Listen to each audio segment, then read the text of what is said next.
Welcome to your reading group 2. Thank you so much for tuning in. I'm so excited to bring forward some messages here to see what this happiness card is signifying for you today. What messages our spirit guides have for you and your higher self has for you regarding your happiness and your pursuit of happiness at the moment. I love the orange calcite coinciding with the sun on this happiness card, such juicy, joyful second and third chakra energies. I'm going to start with shuffling the Naked Heart Tarot and see what messages we get from here. That's the deck I'm being called to use first for your group. So let's go. Let's see what's going on. Spirit guides, help me bring forth some messages. Bring forward some messages for group 2 today. What do we have for them? What is it that they need to know for their happiness, about their happiness? What can they do to bring more happiness in? We have the Heart of Wands.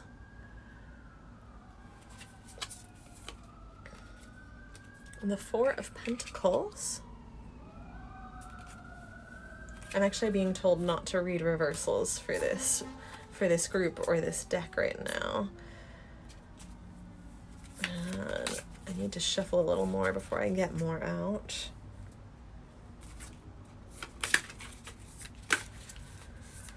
There's a little bit of a muddled energy coming through here. Let's see what this is all about.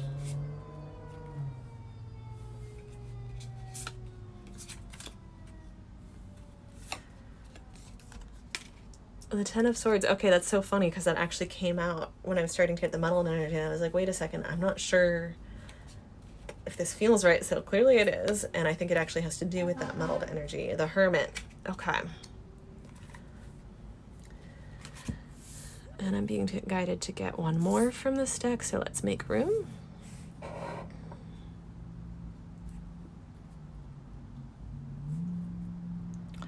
Wow, I'm really getting strong feelings of self-doubt, low self-esteem, and anxiety coming through from this group. And I'm not trying to throw shade about that. I'm not saying that you guys are always like that, but it does seem like that might be something you're going through right now. Oh, what a beautiful message to have come out. The Nine of Pentacles. Yeah, this is something that you're going through right now. Definitely a temporary obstacle. And you're being really encouraged about that there is this vibrancy on the other side. Just like take a look at that flamingo, y'all. Have you ever seen a more beautiful pink, honestly? With the way the flamingo is perched on this Nine of Pentacles, flamingos stand like that on one leg and are totally at ease. And that ease is what I'm seeing in your future on the other side of these obstacles that you're going through right now. And they do feel like mental, psychological, emotional obstacles regarding self-doubt and self-esteem. But so that ease is on the other side of those obstacles. But right now I am getting this feeling that some of you folks might feel like you're kind of walking a tightrope with this balancing act that's going on here in the Nine of Pentacles card. Again, in the Nine of Pentacles, that's happening with total ease. The flamingo is resting like that. They got no problem with it. They are resting on their laurels, resting on their riches. But right now, you're in a phase where that is difficult. With the Hermit, I'm getting a sense of self-isolation happening. Because of anxiety, with it coming out next to the Ten of Swords. The 9 and 10 of Swords are like really strong mental, emotional anxiety, like being kept up at night, potentially feeling like you either have been or might be, like being worried about being stabbed in the back, or angsting about it if you already have been. This feeling of attack is really strong with this group, and I'm getting a message, as I said that, about you either have been or are worried that you might be stabbed in the back. I'm getting a message that some of you have had a betrayal or just a blindsiding event recently, and that at the moment, it's really getting to you and making you worried, and kind of like you're looking around every corner, waiting for the other shoe to drop, waiting for this to happen again. It's like having one person stab you in the back and suddenly seeing potential enemies in everyone around you and waiting for all of them to like raise their swords against you, maybe blame you for what happened, maybe gossip about you. There's all these racing thoughts about this. And there's this kind of double-edged sword with the Hermit here, where some of you might be self-isolating in a way that is toxic to yourself, detrimental to yourself, as a result of that fear to the point of paranoia from the experience that's very difficult that you've been through recently. There is, at the same time, a calling to be in nurturing solitude, to really grant yourself the space to actually rest and relax,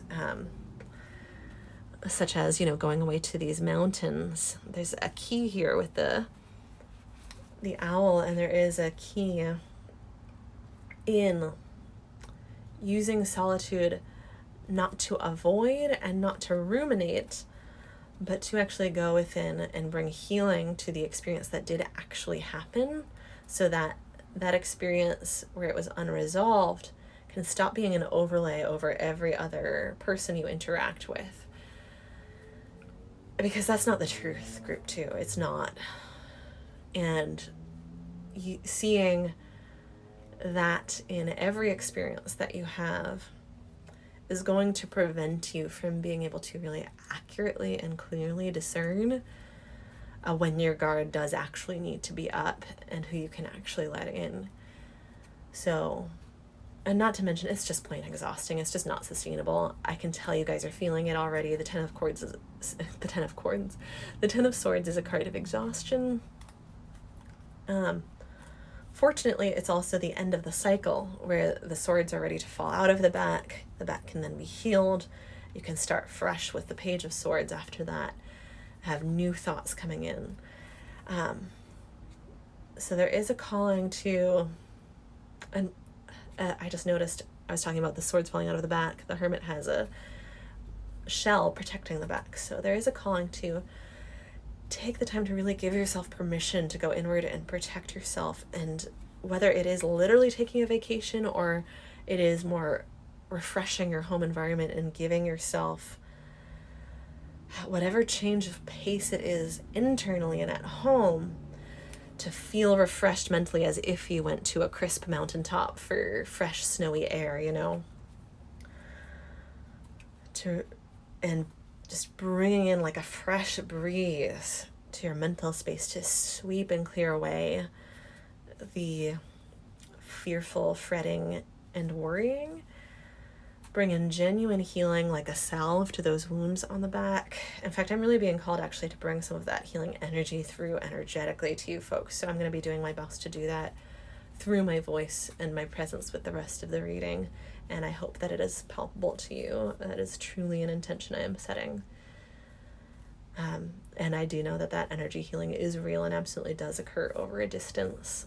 You don't have to worry about it. You don't have to do anything other than ask to receive it.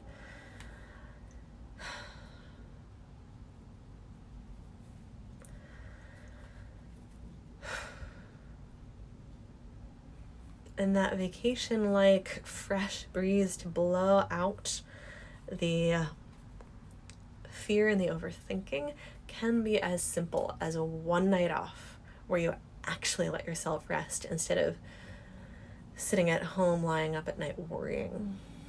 It can be as simple as like watching a movie that really transports you and gets you out of your head, as opposed to rewatching the same movie that you actually just don't even pay attention to and just think through.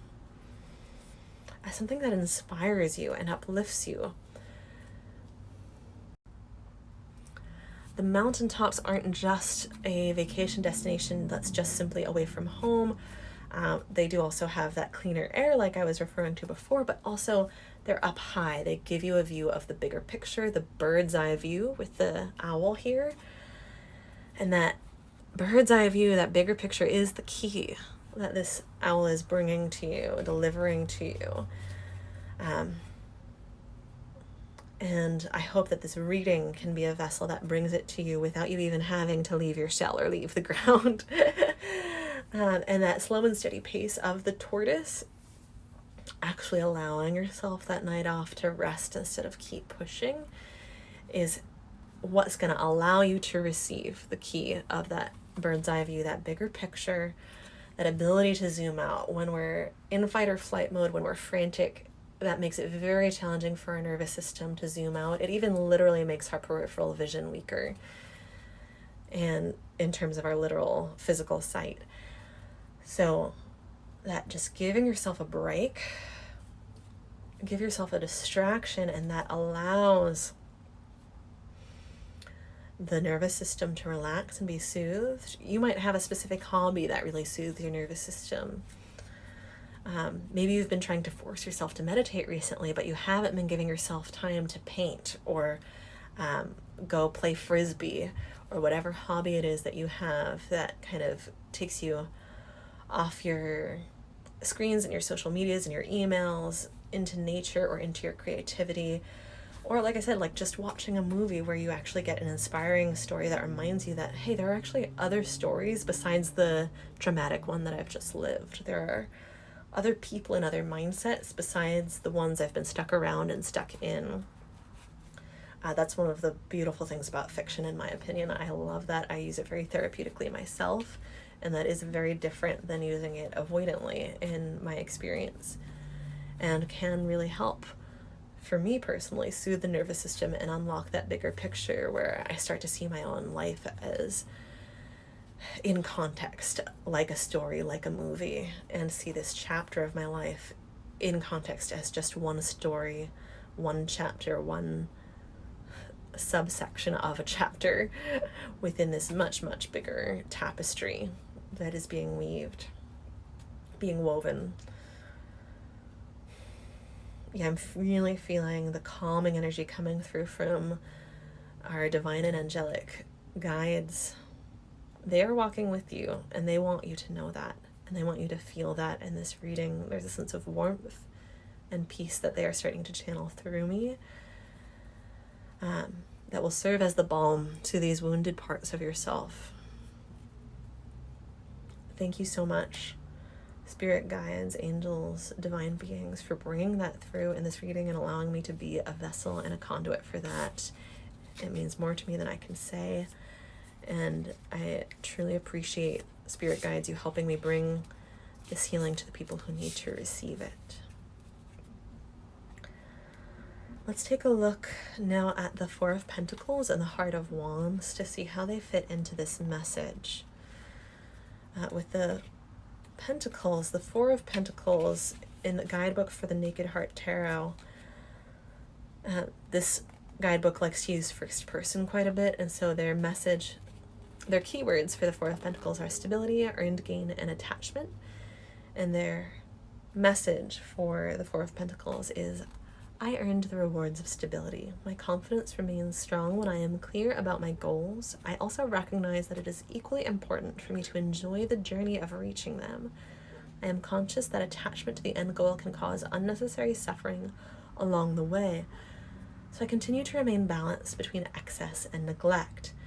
I prioritize the things that need tending to and are important. I ignite the light within me when I choose to play along the way. I make room for a little extra fun. And I ask myself, is it possible I am missing out because I am too narrowly focused? That's an amazing synchronicity. The way that last message about, is it possible that I'm too narrowly focused, lines up with what I was channeling a moment ago about the nervous system getting stuck in the groove of tunnel vision when it's been on a fight or flight, when it's been really fritzed and fried.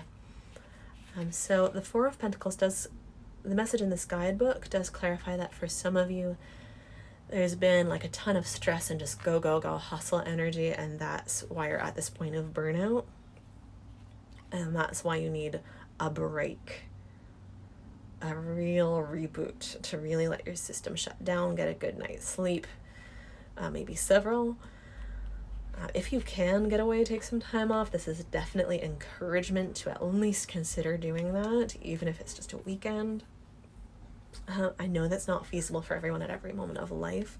For some of you, planning that for when it is feasible might help give you something to look forward to and remind you of the big picture of life, though, and the big picture of the joys and happiness available in life. And remind you of what you're passionate about, what feeds you, gives you creativity. Definitely with what we said about the tortoise earlier, this does confirm, like, slow and steady wins the race, my friend. Slow and steady wins the race. You're not going to get anywhere if you burn yourself out and pass out like the hare did in the middle of the race. If you hear me scraping my chair forward so I can move from standing to sitting, I too am taking a rest so I can make it through to the end of the reading myself. The Four of Pentacles is also traditionally a card that embodies this energy of hoarding and warns against doing that. It warns against hoarding and being so focused on not letting go of what you have, like this description talks about being so focused on the outcome you want to have, that you actually miss all the things you could actually receive if you kind of look up from the little stash that you're focused on. For example, a lot of times people are so scared of losing certain gains they've already achieved that they become ungenerous, and that they also become fearful to take risks that are actually not dangerous, but simply calculated investments in their next steps towards their future. So this is another part of the bigger picture. It's seeing yourself as part of a community where you can give and receive, be generous to others, and receive care, rather than self-isolating in a negative way, and rather than seeing everyone as a potential enemy or a potential threat, and also seeing yourself in the present within the context of how far you've come and the context of the many possible outcomes for the future, some of which might actually be so much better than the one that you've been fixated on achieving. And many of which may not have occurred to you because you've been so fixated on preventing a negative outcome that you want to avoid. That is the strongest message here, is that the fear of a specific negative outcome, such as more betrayal, such as loss and destitution, is causing you to do harm to yourself. And there are more effective and self-nourishing ways for you to protect yourself from that outcome, including by pouring energy instead of into the fear, into imagining and then laying the groundwork for and creating and building towards the many, many other outcomes that are possible besides the one or two that you fear.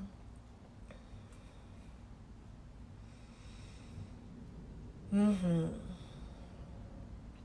one of the ways in which other people can be a resource for you at this time is actually helping you imagine other outcomes and other pathways and routes towards those positive outcomes that you may not have thought of yourself. And there are a lot of reasons for you to reach out to other people right now, because there is, with the Hermit, this kind of double-edged message of don't self-isolate in a toxic way, but also do give yourself the refreshment of taking time to yourself that is actually restful. I'm not saying to just willy-nilly message people. I'm saying that if there are people you really have reason to believe you can trust, don't put the overlay of fear of betrayal on those people. Don't sabotage those relationships. If there are people you're up in the air about, give yourself a break from those relationships and don't approach them until you can do so from a clear, ungrounded place, so you can assess and discern what role, if any, these people should have in your life, what they can be trusted with, what they can't. And that is like stuff for future you to be concerned with. That's not your concern at the moment. I'm just mentioning that as just some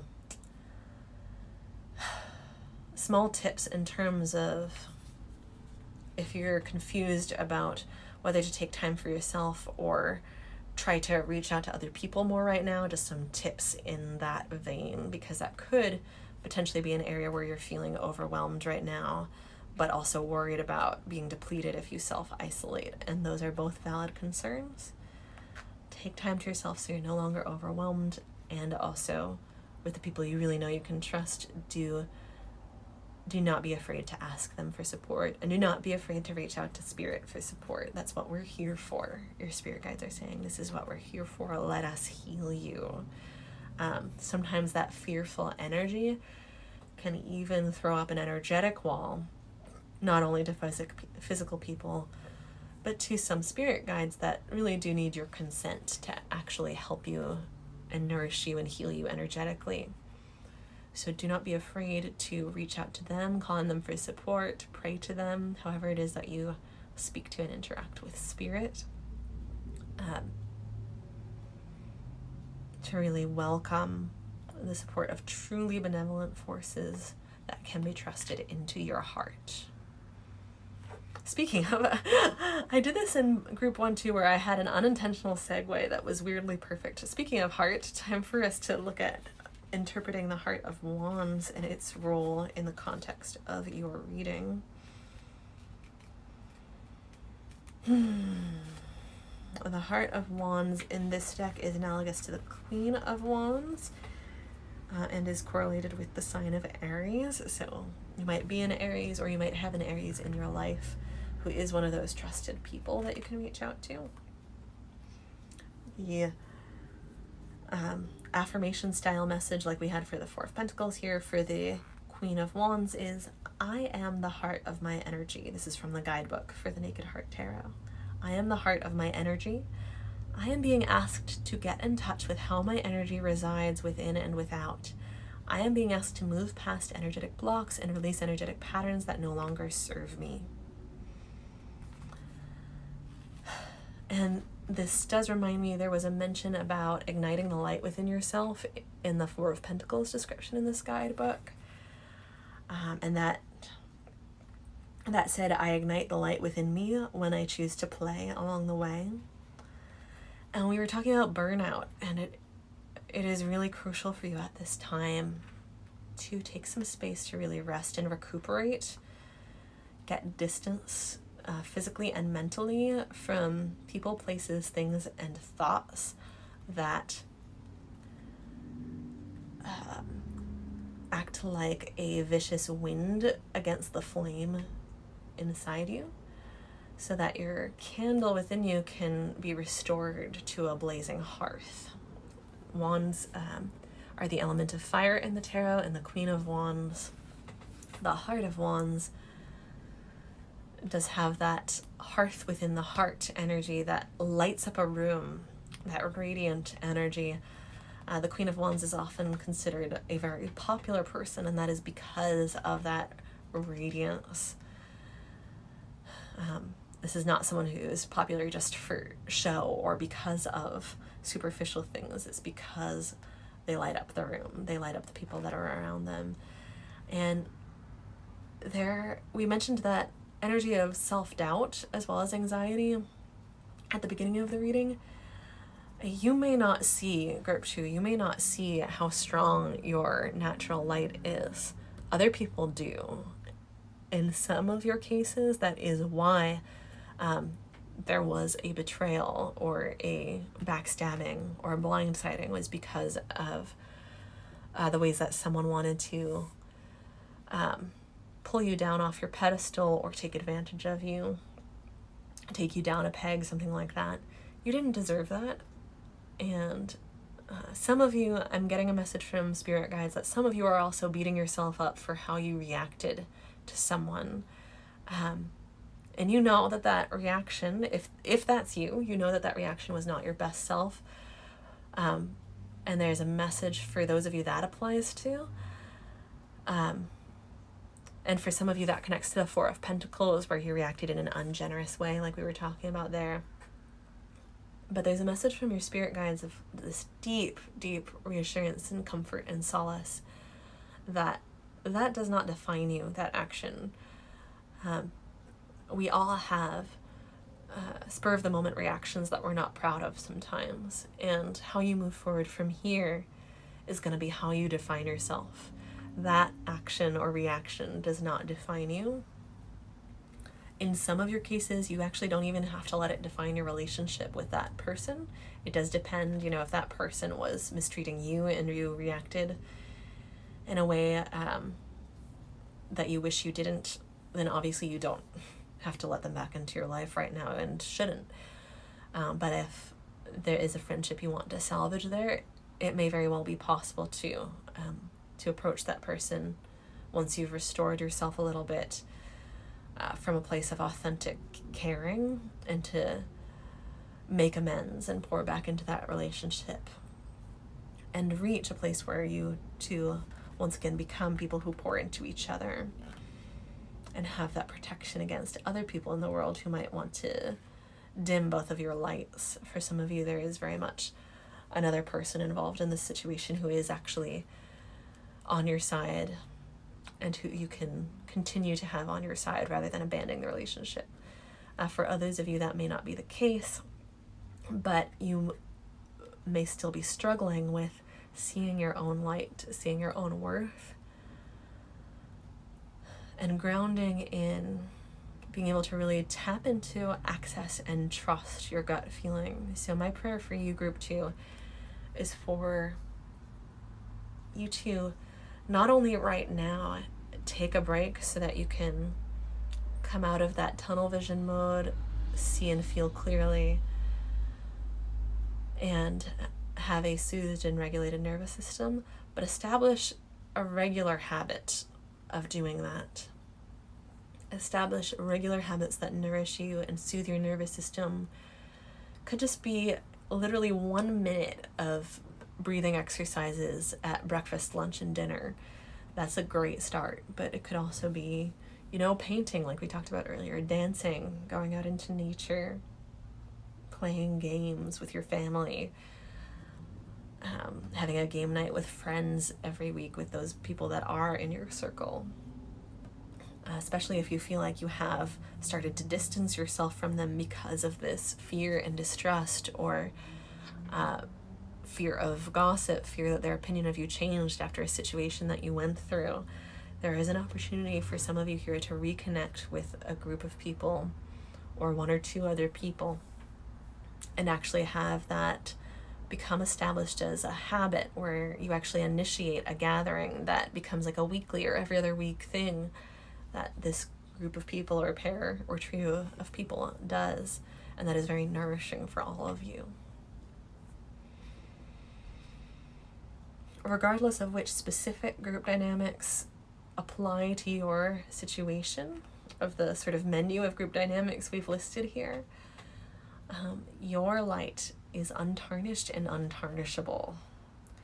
That fire within you is pure, and as you heal, the fire of your light, the light of your essence, will burn away all the impurities, all the foreign energies, all the intrusive energies. And having those habits that you start to establish and draw upon that soothe your nervous system on a regular basis, so you don't, when you venture into that frantic hustle energy, get stuck there. Those can be really life-changing to make your life more like the tortoise and less like the hare, and a lot less burnt out and frazzled, and a lot healthier physically as well as mentally, because it can really take a toll on your physical health. You don't need me to tell you that, I'm sure, to be burned out mentally all the time. But yes, not only will having those habits that soothe your nervous system regularly will keep that light burning inside you. It'll start to give you kind of this foundational sense of like, oh, I feel like myself again, because I'm actually able to relax on a regular basis. Wow.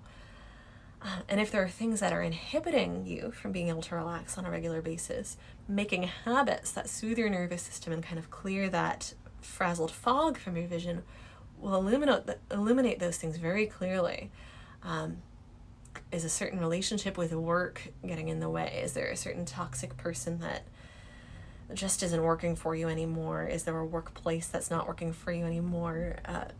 This message isn't for all of you, but for some of you, it may be time to change jobs, because there are plenty of workplaces where it is possible to shift your dynamic out of that go, go, go burnout, catering to everyone else's whims and neglecting myself energy. But there are workplaces that actively inhibit people from doing that as well. And if you know that, then you know it's time to go. It's Time to Go by Taylor Swift is actually coming through. That's kind of funny for me, because a brief Taylor Swift message actually came through in group 1 as well. Yeah, some of you know that it's time to go already, and for some of you, there will be things that can be clipped out of your life that will become very clear once you actually make space, whether it's for a vacation or for these regular breaks to soothe your nervous system and regulate yourself, or both. For some of you, this is drastically going to change your relationship with sleep, to install habits on a daily basis that are intended solely and primarily to soothe your nervous system. Getting out in nature and away from non-native EMFs once in a while is going to be a game changer for some of you as well. You know, putting the phone in airplane mode while you take your walk, or or even just putting it on silent while you take your walk. Things like that. The spirit and your spirit guides really want to big you up, though, to just keep coming back to that part about your internal light. Like, the practical advice here is all about the steps to keep your light from burning out by soothing your nervous system and weeding the garden of your life and fertilizing the garden of your life. That's a really great metaphor to come back to when you're uncertain about decisions as well. Like, am I feeding a weed right now, or am I fertilizing my garden? Is it time for me to pull out a weed right now? Is it time for me to pour into myself? What can I do right now if I'm approaching this decision as how to best tend the garden of my life? Maybe the area of creativity is looking a little barren and I want to plant some new flowers, start some new hobbies. Maybe the area of friendships has been untended for a little while, and so I'm going to start meeting up with those trusted people regularly, like we were talking about. So that is the practical advice for this group, but there's also this huge wave of encouragement and comfort from your spirit guides regarding just reminding you that even when you don't see your light, spirit does. And when you don't see your light, it doesn't mean it's not there. It means that all this frenetic, frantic, frazzled energy has obscured your vision, that frazzled fog that I was talking about a minute ago. And when you take a step back and take these steps to pause and rest and nourish yourself, nourish the areas of your garden that have been untended, you will be surprised how clear your own light starts to become to you. It's also okay to ask for reflections of that light from those trusted people. Ask them to remind you what they like about you, what they love about you, what they see in you. Ask them what they wish you saw in yourself, or what they wish you would capitalize on in your life. Maybe you have these creative gifts that you haven't been taking time for because you've been so focused on your job, and maybe they'll be encouraging cheerleaders in that for you. But even if that's not where you're feeling at in your relationships in life right now, spirit is definitely pulling for you in that way, definitely cheerleading you in that way. The visual art is a big theme with this group. It doesn't have to apply to you, but there are definitely some visual artists here, because they keep on showing me someone painting or drawing and spirit cheering in the background, and your friends encouraging you to actually show your art to your friends, because they're going to be like, oh my God, I love this. And you might be scared of rejection or tempted to downplay it. And some of you are really being called to shift your self-talk in that way. and invite your spirit guides and your trusted friends or family members or loved ones to give you a different script. Invite them to show you a different way of talking about you, and encouraging you to actually implement that too when you start to fall into the habit of talking negatively about yourself because that's what you're used to. Remind yourself of what someone who saw your light would say about you instead. Whether that is an angelic being or an ancestor who's passed on, a loved one who's passed on, whether that is how your pet sees you. I'm definitely seeing a strong relationship with animals for a lot of people in this pile. Like, I'm seeing some cats and dogs that really love you. And you deserve that love. You deserve to be seen in that light. You deserve to be seen for your light. You are so much more than the wounds that have happened to you. You are so much more than this Ten of Swords energy. This bright, basking flamingo energy is actually much, much, much stronger and deeper within you than this fog that's been overlaying it. And you have everything it takes and more to burn away that fog and clear away that fog. There is absolutely no doubt in you from spirit. I completely feel you on all the self-doubt that has accumulated around you. And I am intimately familiar with the fact that it is going to be a process for you to reprogram and repattern from that self-doubt. But you will be amazed at how quickly soothing the nervous system does clear away at least some layers of that fog and allow you to get down into the deeper reprogramming and be on your own side instead of feeling this constant tension of self-distrust. Some of you, I'm definitely getting from spirit that some of you are already working with therapists, and that's fantastic. Like A+, thank you for doing the work of going to therapy. Some of you are being called to either find a new therapist if your relationship with your current one is not working for you. Don't be afraid to shop around, spirit is saying. Or start working with a counselor or therapist or trusted mentor in your field or in your church or something like that. If that type of work applies to you, maybe a mentor in like a 12-step group for some of you.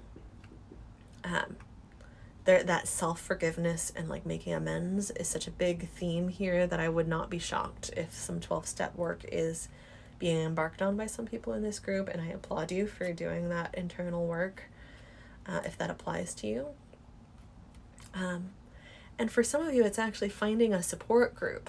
For some of you, that might actually just be a hobby group, not just, but might be a hobby group, a common interest group, you know, going to martial arts classes, going to a knitting group, a quilting group, a book club, a painting club, you know, something like that. Paint your own ceramics place. That might even be where you decide to have your little friend outings or big friend outings if you start to initiate those. But for some of you, this is actually a support group. There are amazing mental health workers out there, mental health counselors out there who run low-cost support groups for things like survivors of abuse, for survivors of assault, and I am hearing that for some of you there has been a history of that type of wounding, and I am so sorry. I've been there myself, and I understand your pain, and there are other people out there who understand your pain too, and you're being led to those people. Please trust that you are being led to those people. That's a message direct from spirit. Please trust that you are being led to those people. So after the last segment of the video that I recorded, group 2, I have recorded another 10 minutes twice now and had technical difficulties with it. So I'm going to recap the messages that came through there. I promise I remember everything. I'm not going to lie to you, it's been very frustrating to have that get deleted twice. Once is like a gut dropping feeling, and then the second time is just like, I'm exhausted now. And I get the feeling that this is very much reflecting how you're feeling in your life right now. So I'm right there with you, buddy. We're gonna get through this. That said, now that it does appear that my phone is actually working for the moment, I did pull 4 Garden Dragon cards from the Garden Dragons deck during the portion that got deleted the first time. And also just had a few more messages come through regarding, like the last message that came through before I pulled the Garden Dragons was related to the message about finding groups that are supportive for you, mentors, things like that, because it was saying don't be scared to feel your feelings. That was the message that was coming through from Spirit. And there are a lot of feelings that at first are scary to touch, and you don't have to do it alone. That's part of why you're being led to supportive groups of people or supportive individuals, so that you can cultivate, create, and lean into safe spaces to feel your feelings, express them and release them, process them, channel them into art. Creativity is such a big theme for this group. I'm also getting an image of some of you hugging your pets while you feel your feelings, and that is okay to lean into that relationship too. There's nothing wrong with you. There's nothing wrong with you for anything that you feel specifically as well.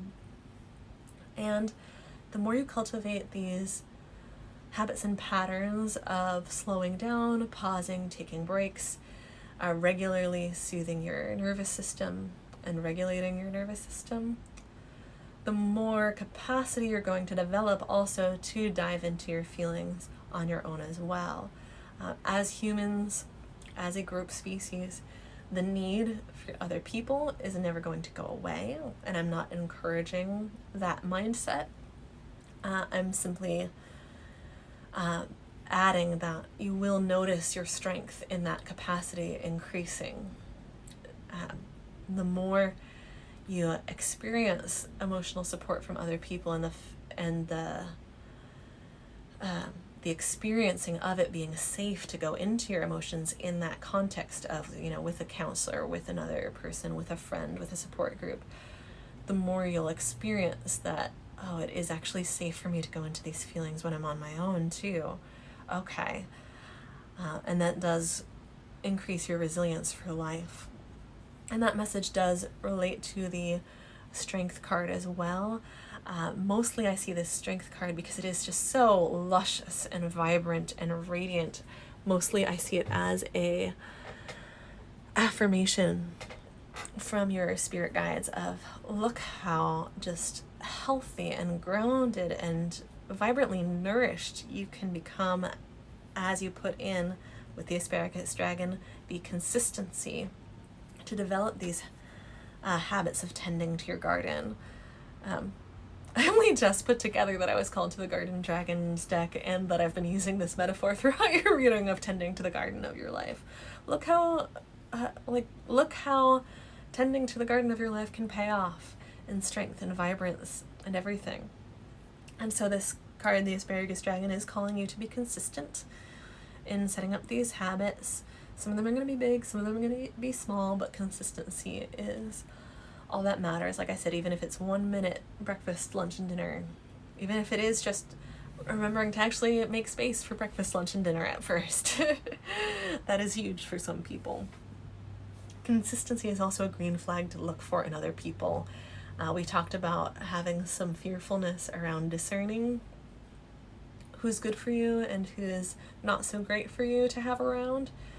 And one of those green flags to look for is people consistently being responsive, consistently showing up, consistently being excited or happy to see you, consistently making time to see you.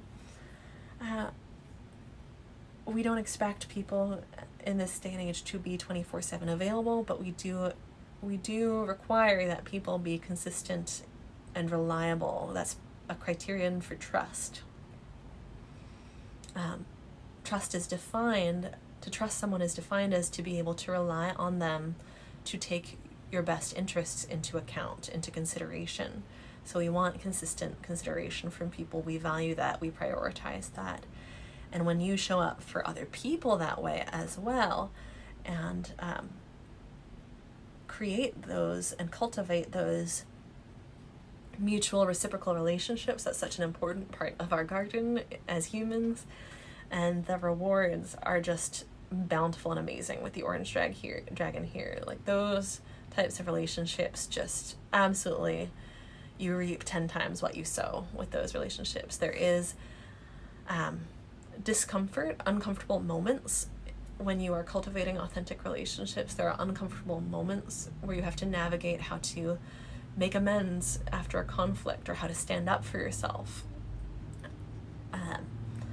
But the rewards are just absolutely 10 times what you sow, and the rewards are having a feel-good relationship with yourself and feel-good relationships with other people.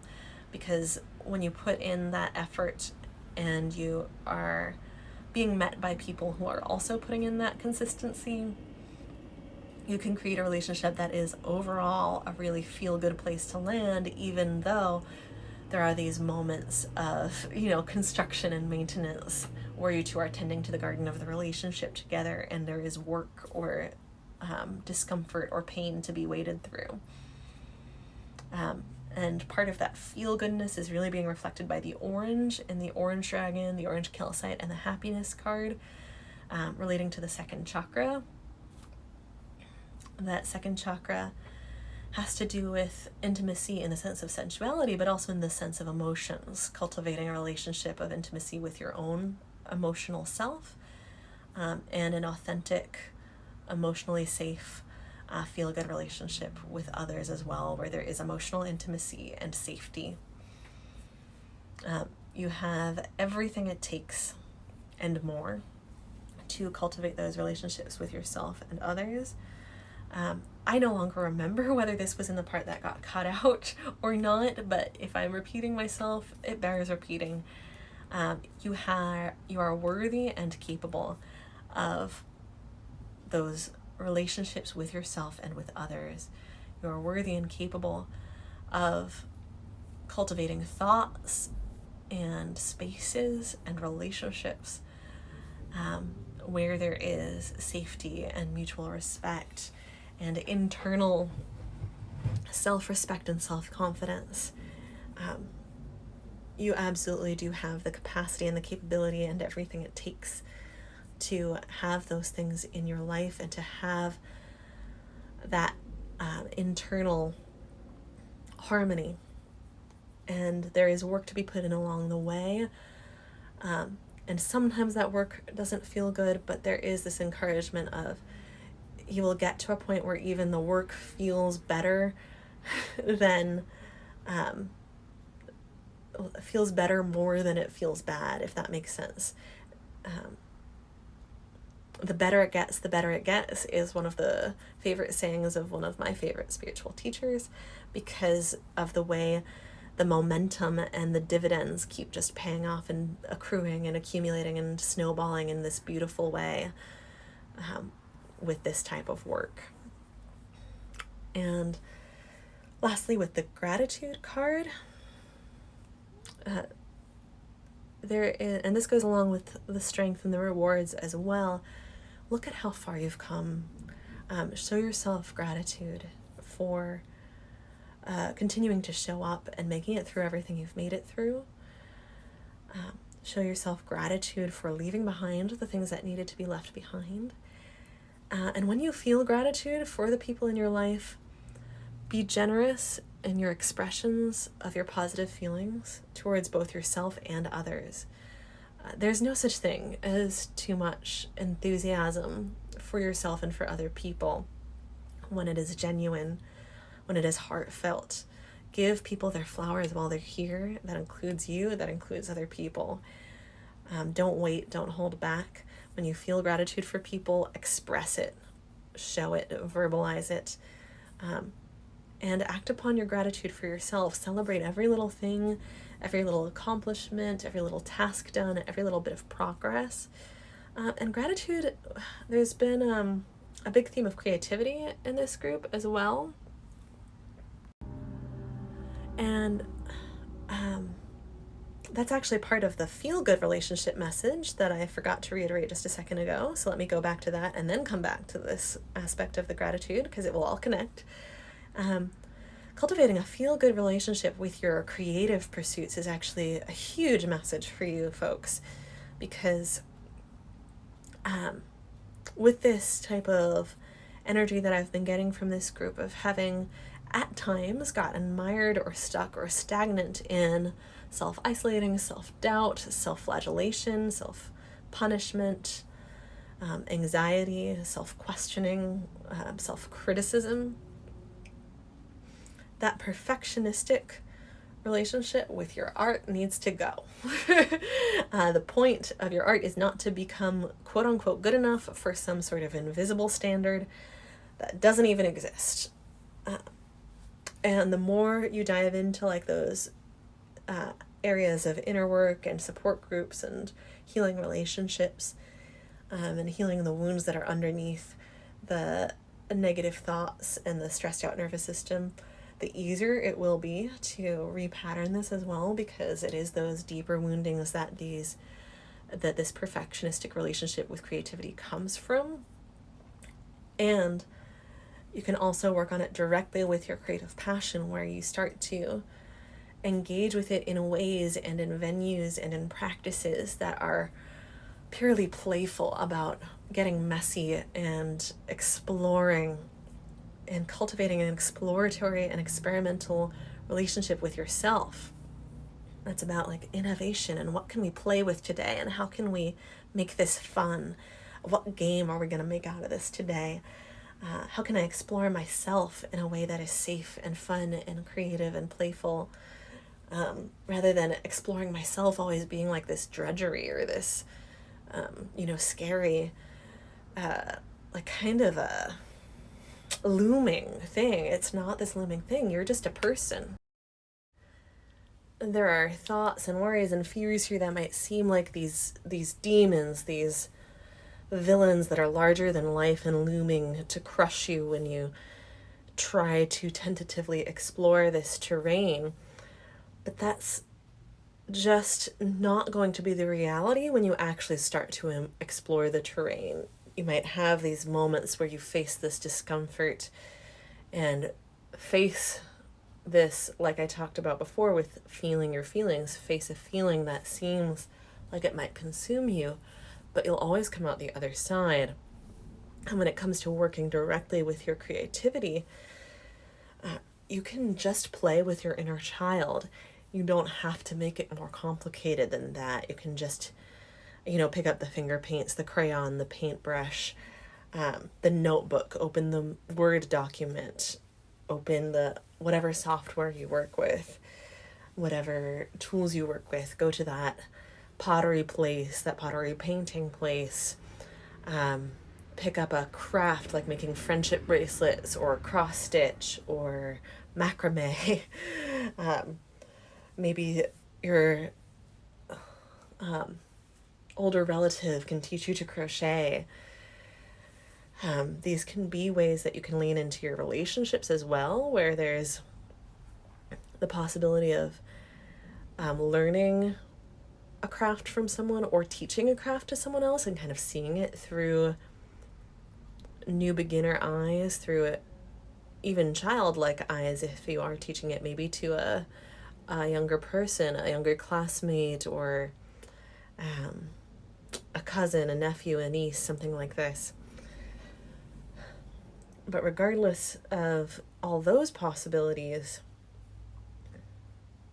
this creativity can in itself actually become a safe place to explore different parts of yourself, different feelings that you have, different thoughts that you have. How do they come out when you go to express them? What comes out when there's no wrong answer? The curiosity of this process can be a huge part of developing a feel-good relationship with yourself on the whole, and having that feel-good relationship with your art and your creative passions and projects is going to transform what comes out of them and how you feel about them and how you approach working with them, how much you feel excited about working with them versus procrastinating them, how nourishing it feels. Are they able to be part of these habits that are actually restful to your nervous system rather than something else that is constrictive and kind of crunching you down and applying pressure to you? Can this actually be a part of your life that makes you feel more spacious and like there is luxurious and ample room to spread out and unfurl, expand, open up, play, spread out, take up all the space in the apartment with your canvases, you know? Go bring your supplies outside on a nice day. Maybe even use ingredients from nature in your art, like these garden dragons. But that brings me, how this connects back to the gratitude message again, is that there is room to have creativity be inspired by gratitude. Creativity can be inspired, by pretty much any feeling, and it's absolutely fantastic to use it as a cathartic outlet. At the same time, sometimes, I know I've done this and I've seen other people do this, sometimes people can get really entrenched in associating their art or what they create with pain. And that really doesn't have to be the case. I think it's a shame for that to be the case for anyone, really.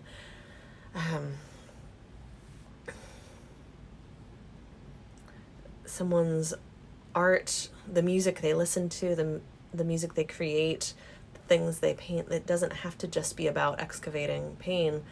Much the same way our, inner work and our process of healing doesn't just have to be about, let's just stare at pain all day long. That's not what it is. There's so much healing in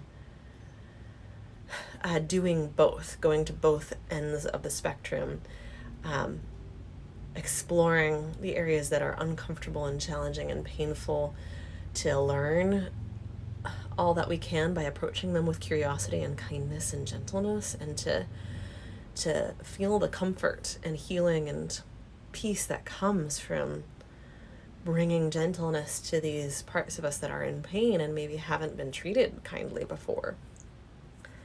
There's also so much healing in exploring what brings us joy, what brings us happiness, what we're grateful for, and using your creativity to do that can be wonderful. You could change your gratitude journal from just writing a list of things you're grateful for to drawing some of the things that made you happy that day.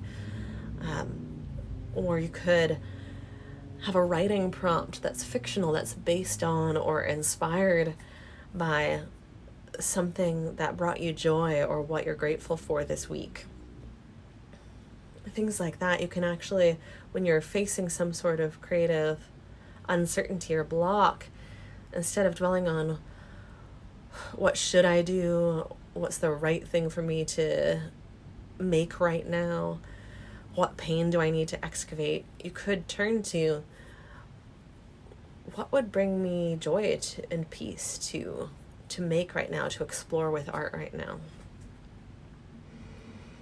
And in terms of how this transforms the actual fruits of your labor, I do think for some of you that is going to be related to this Nine of Pentacles, because the Nine of Pentacles is an abundance card, a card that's sometimes associated with entrepreneurs, people who have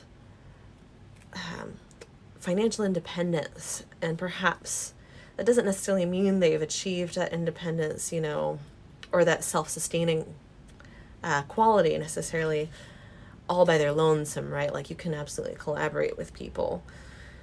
There's nothing to be afraid of there when you're collaborating with people you have fun with and can find playfulness and trust in those creative relationships. But it does tend to be a card of sort of independent wealth.